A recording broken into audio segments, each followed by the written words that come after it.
오늘 우리에게 주시는 하나님의 말씀은 구약성경 창세기 22장 9절로 14절 말씀입니다. 창세기 22장 9절로 14절 말씀입니다.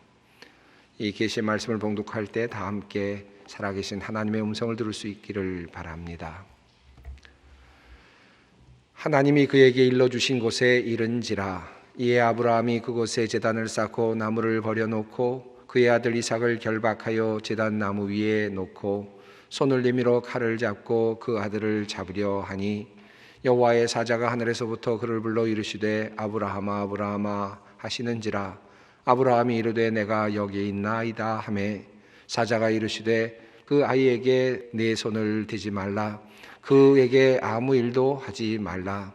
내가 내 아들 내 독자까지도 내게 아끼지 아니하였으니 내가 이제야 내가 하나님을 경외하는 줄 아노라. 아브라함이 눈을 들어 살펴본즉 한 수량이 뒤에 있는데 뿔이 수풀에 걸려 있는지라. 아브라함이 가서 그 수량을 가져다가 아들을 대신하여 번제로 드렸더라. 아브라함이 그 땅 이름을 여호와 이레라 하였으므로 오늘날까지 사람들이 이르기를 여호와의 산에서 준비되리라 하더라. 아멘.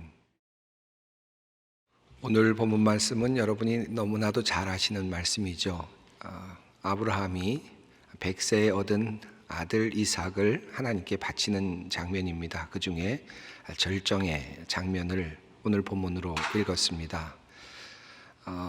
아브라함이 믿음의 조상이 되는 그런 순간이라고도 할 수 있겠습니다. 여러분은 이 말씀을 참 많이 읽으셨을 텐데요. 또 많이 설교 말씀도 들으셨을 것입니다. 여러분은 이 말씀을 들으실 때마다 어떤 생각을 하셨습니까? 사실 현대인들에게 이 말씀은 여러 가지 면에서 좀 부담스러운 그런 말씀입니다. 특별히 최근 이 말씀은 아들을 바치라라고 하는 하나님의 명령 가운데서 과연 하나님이 이 윤리적이신가라는 질문이 늘 우리에게 있습니다. 아들을 바치라고 말씀하시는 이 하나님, 과연 윤리적이신 분이신가라고 하는 도덕적인 분이신가라는 질문을 하게 됩니다. 하나님을 따른다는 것이 이렇게 비윤리적이고 비인륜적인 일까지도 포함되는 것인가라는 질문이 우리들에게 있습니다. 또 한 걸음 더 나아가서 자신의 아들을 하나님께 바치기 위해서 긴 여행을 떠나는 그 아브라함의 모습 속에서, 그리고 아들을 잡아매고 칼로 죽이려고 하는 그 장면 속에서 우리는 요즘으로 말하면 광신자와 같은 그런 모습을 보게 되죠. 하나님을 따른다는 것이 기독교 신앙이 이렇게 이와 같이 아들까지도 바쳐야 될 정도로 어려운 일인가? 라고 하는 질문이 또 우리 앞에 놓이게 됩니다. 또 이렇게 아들까지 바치는 행위가 과연 평가받을 만한 신앙의 행위가 될 수 있단 말인가? 라고 하는 질문도 우리 앞에 놓이게 됩니다. 그럼에도 불구하고 성경 속에서, 여러 성경 말씀 속에서 아브라함의 이 이야기는 매우 귀한 믿음의 행위로 평가되고 있습니다. 하나님께서는 히브리서의 말씀을 통해서 아브라함의 이 행위를 이렇게 평가해 주셨습니다. 아브라함은 시험을 받을 때에 믿음으로 이삭을 드렸으니 그는 약속들을 받은 자로 돼 그 외아들을 드렸느니라. 따라서 이 본문 말씀을 읽을 때마다, 특별히 이 아브라함이 이삭을 바친 이 사건을 우리가 다시 읽을 때마다 우리는 조금 뭔가 큰 부담감을 느끼게 됩니다. 나도 하나님을 기쁘시게 해드리기 위해서 무엇을 바칠 수 있을까? 나라면 아들까지 바칠 수 있을까라고 하는 생각을 하게 되고, 그렇게 준비되어 있지 않은 나 자신을 보면서 조금 미안하기도 하고 안타깝기도 하고 그런 나 자신을 보기도 합니다. 따라서 오늘의 본문은 우리들에게 영원히 내가 믿음에 있어서 이류밖에는 안 돼라고 하는 열등감을 던져주는 그런 본문이기도 합니다. 물론 다른 각도에서 오늘 본문을 또 읽고 해석하는 분들도 꽤 많이 있습니다. 그 중에 하나를 소개한다면 호레이스 부시넬이라고 하는 교육학자를 들 수 있겠습니다. 그분은 이 이삭을 바치는 아버지의 모습 속에서 이삭이 장성했음에도 불구하고 그 자리에서 반항하지 않는 그 모습을 평가하면서 아브라함이 적어도 이 이삭을 잘 가르쳤다, 신앙적으로 잘 훈련시켰다라고 그렇게 평가를 하죠. 그래서 기독교 교육의 중요성을 이야기합니다. 아브라함이 얼마나 잘 가르쳤으면, 얼마나 모범적으로 신앙생활을 했으면 그 아들이 죽음 가운데서도, 죽는 상황 속에서도 그것을 순종할 수 있었을까, 그렇게 이야기를 합니다. 물론 그러나 이 해석도 우리들에게 사실은 그렇게 크게 위로가 되지는 않습니다. 도리어 우리의 힘을 빠지게 하는 그런 말씀이죠. 아브라함의 믿음에 대한 이야기만 해도 우리가 열등감을 느끼게 되는 마당에, 아브라함이 신앙교육을 잘해서 이삭까지도 그렇게 순종할 만큼 잘 교육했다라는 말이 우리들에게 과연 그만큼 위로가 되겠습니까? 도리어 큰 부담감을 주는 것이 또한 사실입니다. 자, 그렇다면 이 본문을 읽을 때마다 우리는 큰 부담감을 느끼고 또 우리 나름대로 열등감을 느끼게 되는데, 과연 이 본문이 그러한 본문일까? 라고 하는 질문을 한번 오늘 던져보고 싶습니다. 이 내용 속에 우리에게 이런 부담되는 내용만 들어있는 것인가? 오늘 본문 속에는 복음이라고 하는 것은 없을까? 하나님의 은혜는 없나? 라고 하는 그런 질문을 던져보게 됩니다. 아브라함의 믿음만을 높이 지켜드는 그런 사이에 혹시 오늘 본문 속에 숨겨져 있었던 하나님의 은혜, 하나님의 활동하심, 하나님의 역사하심을 우리가 놓친 것은 아닐까 하는 질문을 우리가 한번 생각해 보게 되는 것입니다. 오늘 그래서 저는 여러분과 함께 그 질문 앞에서 하나님께서 우리에게 내려주시는 은혜에 대해서 관점에서, 복음의 관점에서 오늘 본문을 다시 한번 살펴보고자 합니다. 이 본문이 얼마나 기쁜 소식을 우리에게 전하고 있는지를 발견하기 위해서 우선 이 본문이 얼마나 치밀하게 의도적으로 쓰여져 있는가를 먼저 알 필요가 있습니다. 오늘 본문은 그저 지나가는 그냥 쓰여진 본문이 아닙니다. 오늘 본문은 아주 놀랍도록 상세하게, 섬세하게 서술된 그런 이야기입니다. 그리고 이 이야기는 하나의 독립적인 사건이 아니라 다른 사건들과 놀랍도록 연결되어 있는, 철저하게 연결되어 있는 이야기의 구조를 가지고 있습니다. 우선 한 가지 알아야 할 것이 있습니다. 오늘 본문은 앞에 있는 창세기 21장 사건과 아주 밀접하게 연결되어 있다는 사실입니다. 21장에 어떤 내용이 있습니까? 21장에는 아브라함의 그 종이었던 하갈이 있죠. 하갈의 아들인 이스마엘이 있습니다. 하갈과 이스마엘이 아브라함의 집에서 쫓겨나는 그런 이야기가 21장의 내용입니다. 아브라함에게 첫 번째로 얻은 아들이 있습니다. 종 하갈을 통해서 얻은 아들이었습니다. 하나님의 약속을 받고 태어난 아들은 아니었지만 아브라함의 아들임에는 틀림이 없었습니다. 함께 살던 사이에 또 이삭이 태어나게 되었고, 마음이 좁은 사라는 이삭만이 기업을 받을 자라고 주장하면서 이스마엘과 그의 어머니 하갈을 내어 쫓을 것을 아브라함에게 요청했습니다. 그런데 놀랍게도 하나님께서 그 사라의 요청을 들어주라고 아브라함에게 명령을 하시죠. 마침내 하갈과 이스마엘은 브엘세바 광야로 쫓겨나가게 됩니다. 그리고 거의 죽을 지경이 되죠. 그때 하갈의 애통함, 그리고 그의 절규를 들으시고 천사들을 보내시고 그를 위로하시고, 그리고 그의 눈을 뜨게 하셔서 마실 물을 찾게 해주셨다라고 하는 내용이 창세기 21장의 내용입니다.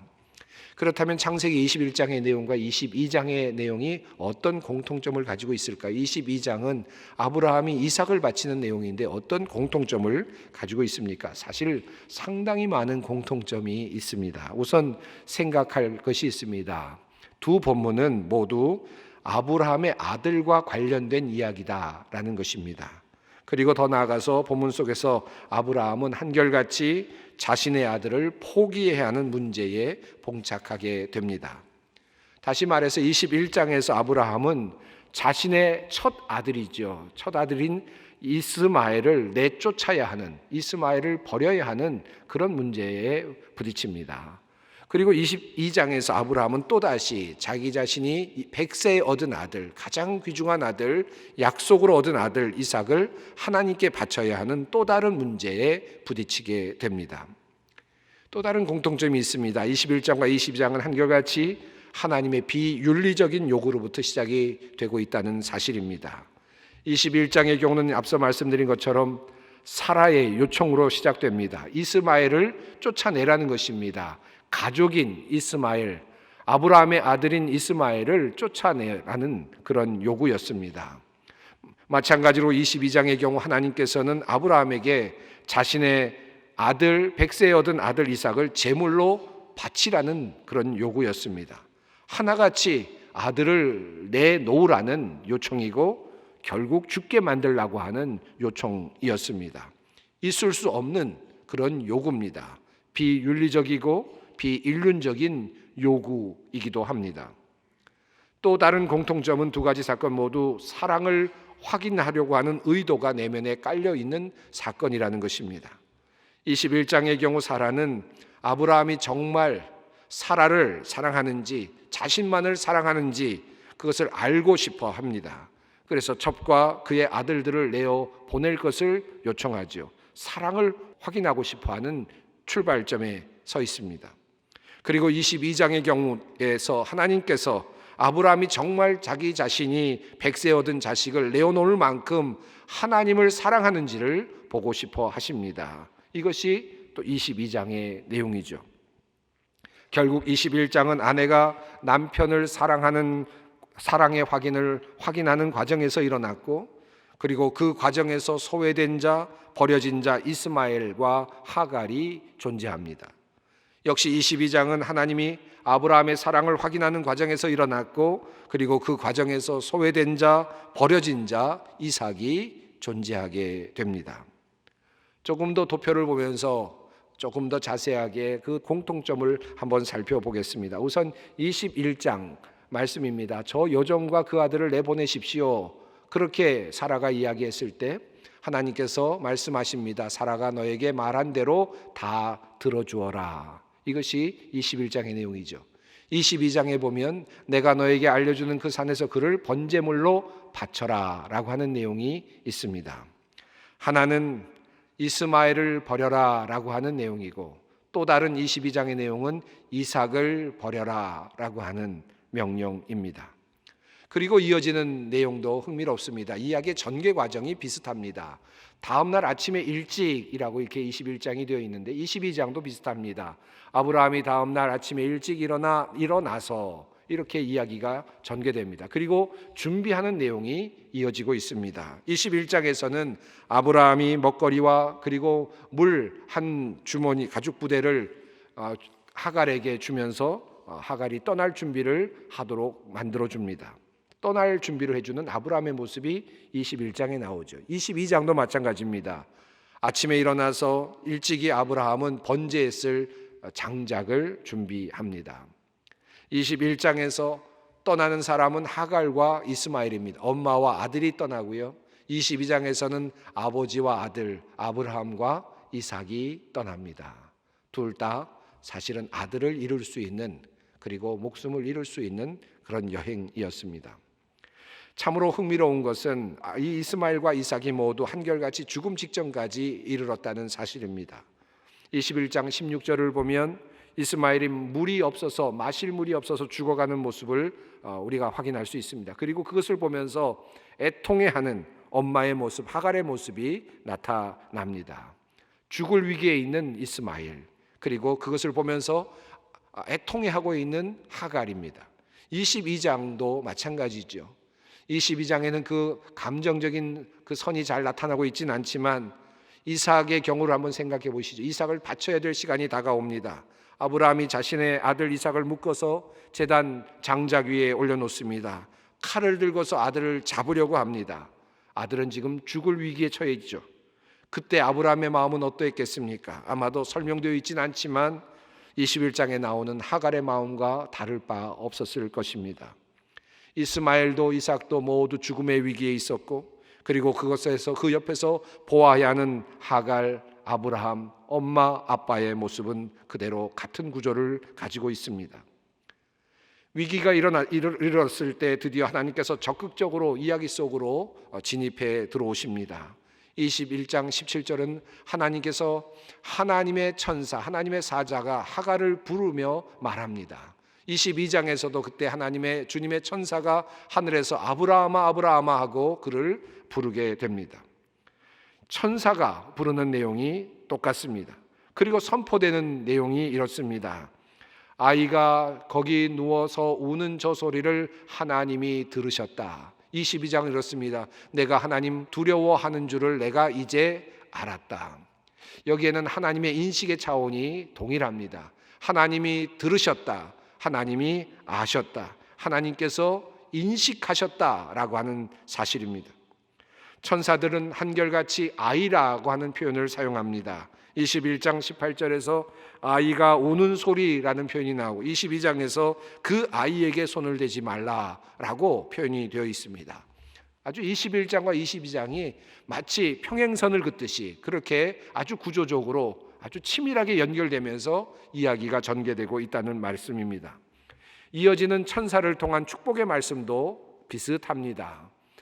21장에서 이스마엘을 축복하면서 이렇게 천사는 말합니다. 내가 저 아이에게서 큰 민족이 나오게 하겠다.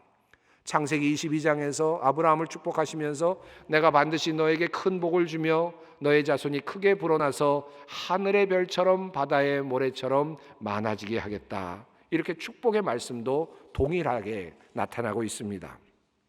그리고 눈이 열리는 장면도 비슷합니다. 창세기 21장에서 하갈은 하나님께서 하갈의 눈을 열어주셔서 하갈이 샘을 발견하게 되죠. 22장에서는 아브라함이 고개를 들고 살펴보니 그곳에 수량 한 마리가 잡혀 있는 것을 보게 됩니다.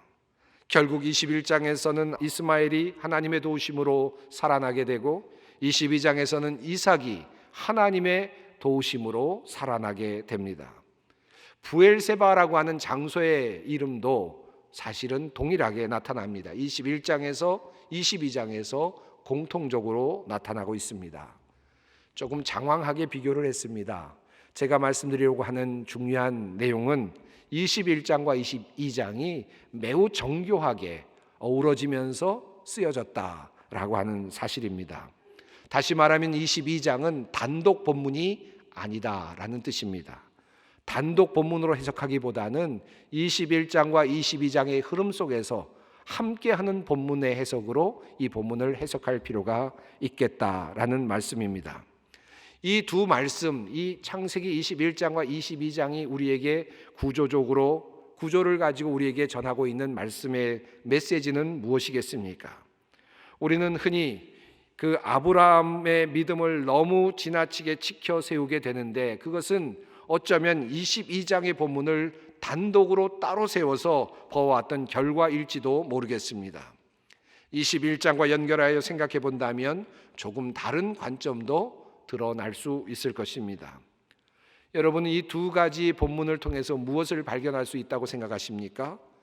물론 이 두 말씀 속에 여전히 존재하는 아브라함의 순종과 믿음이 있습니다. 21장에서 하나님께서 아브라함에게 이스마엘을 포기하라, 이스마엘을 내어 보내라 라고 명령하셨을 때 이삭은 이스마엘을 사실은 사지로 내모는 것이었음에도 불구하고 하나님의 명령을 순종했습니다. 22장에서 하나님께서 이삭을 바쳐라 라고 했을 때에도 이삭을 결국은 죽이게 되는 것을 알면서도 하나님의 말씀에 순종했죠. 그러니까 창세기 21장에서도 22장에서도 아브라함의 순종은 두드러집니다. 아브라함의 믿음은 참으로 위대한 믿음이었다라는 사실을 다시 확인할 수 있습니다. 그러나 한 가지 그 이후에 이어지는 이야기 속에서 또 다른 이야기의 흐름을 우리는 발견하게 됩니다.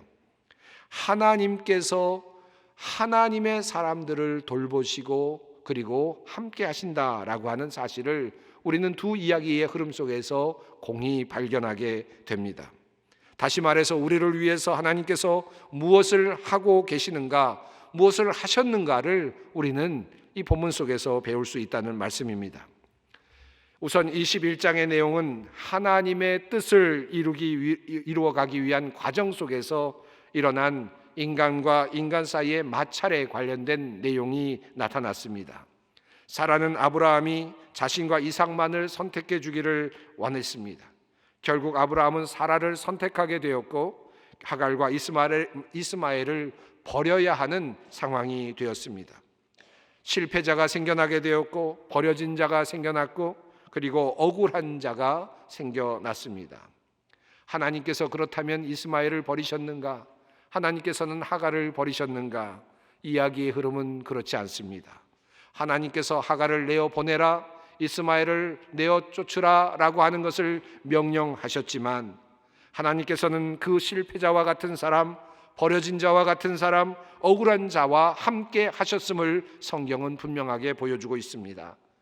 그들이 광야에서 울부짖고 있을 때 그의 울음을 들으셨다고 성경은 말하고 있고 그를 만나 주셨다고 말씀하고 있고 그에게 새로운 약속을 주셨다고 말씀하고 있고 그의 평생에 그리고 대대로 그의 가문과 함께 해 주실 것을 약속하여 주셨다는 사실을 성경은 숨기지 않고 있습니다.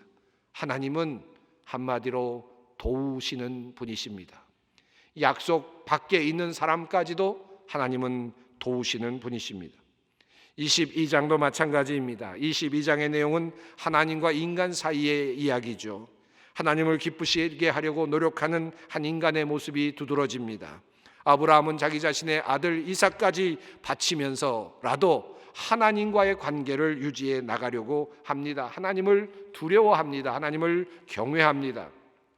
그러한 상황 속에서 인간으로서 할 수 있는 최고의 경지에서 하나님께 제물을 드리려고 했던 그때까지 하나님은 그 자리에도 동행하고 계셨습니다. 어찌 보면 A+ 점수를 받고 있는 신앙의 자리이지만 그 자리에도 주님은 동행하고 계셨습니다. 그리고 인간이 할 수 없는 영역까지 도달했을 때 하나님께서는 그것을 멈추게 하시고 대신 제물을 준비해 주십니다.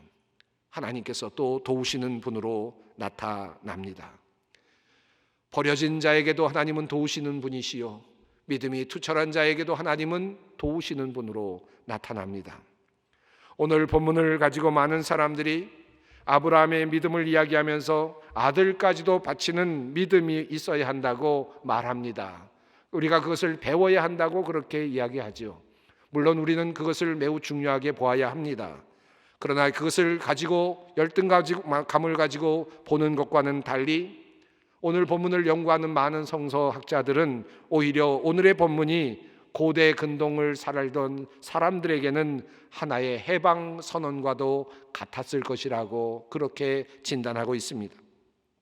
다시 말해서 오늘의 사건은 그 당시에 살고 있었던 고대 사람들에게 아들을 바쳐야만 할 것이다 라는 생각을 하면서 내가 섬기는 신은 아들을 바쳐야만 만족하신다라고 생각하면서 두려움 속에 살고 있었던 많은 사람들에게 하나의 해방의 선언을 한 것이라는 뜻입니다.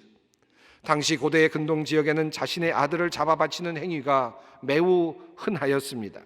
하나님, 아니 신과 교제를 하기 위해서 자기 신을 달래기 위해서 아니 신을 자기와 자기의 가정의 신으로 가문의 신으로 만들기 위해서 아들 하나쯤 바치는 것을 우습게 생각했던 바로 그때가 바로 그 당시의 시기였습니다. 아주 흔했던 당연한 제의이기도 했습니다.